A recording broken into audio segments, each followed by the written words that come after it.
Today I'm cooking this impressive but simple beef stroganoff.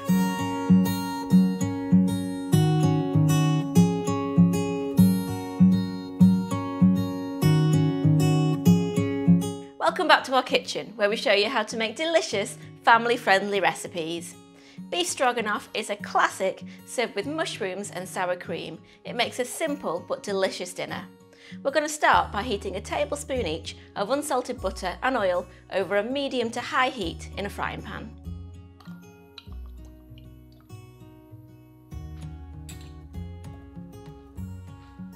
We want to heat it until the butter starts to foam. Then we're going to add in a thickly sliced onion.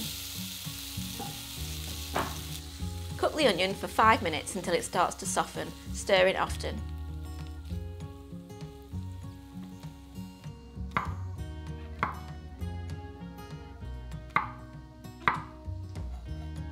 Add in 200 grams or 7 ounces of baby chestnut mushrooms that have been thickly sliced and cook for a further 3 to 4 minutes, stirring often until they're lightly browned.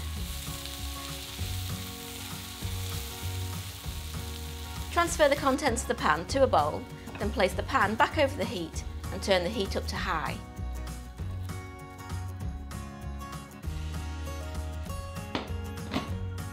I've got 400 grams or 14 ounces of ribeye steak here that I've sliced into 1 centimetre slices, and I'm going to drizzle with a tablespoon of oil and a good pinch of salt and pepper.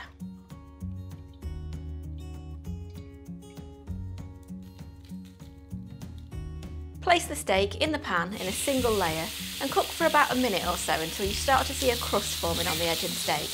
Then turn over and cook for a further 30 seconds. Try not to move the steak around too much.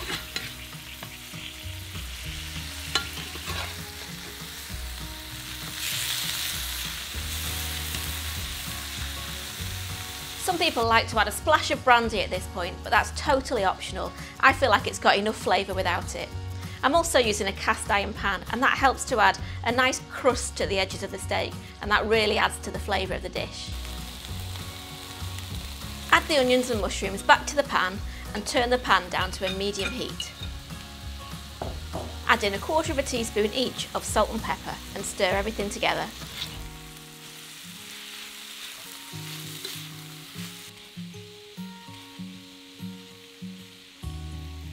Pour in 240 ml or a cup of double heavy cream, followed by 180 ml or 2/3 of a cup of sour cream. Make sure you put the double cream in first, as the lower fat content of the sour cream could cause it to split upon hitting the high heat of the pan. Stir it all together and slowly heat through until hot, and also until you see bubbles start to appear at the edge of the pan, but you don't want to bring it to a full boil. Then turn off the heat. Sprinkle over a little parsley and paprika before serving. There you go, that's my beef stroganoff, a really quick and simple but tasty and impressive dinner. I know Chris and I are going to love it.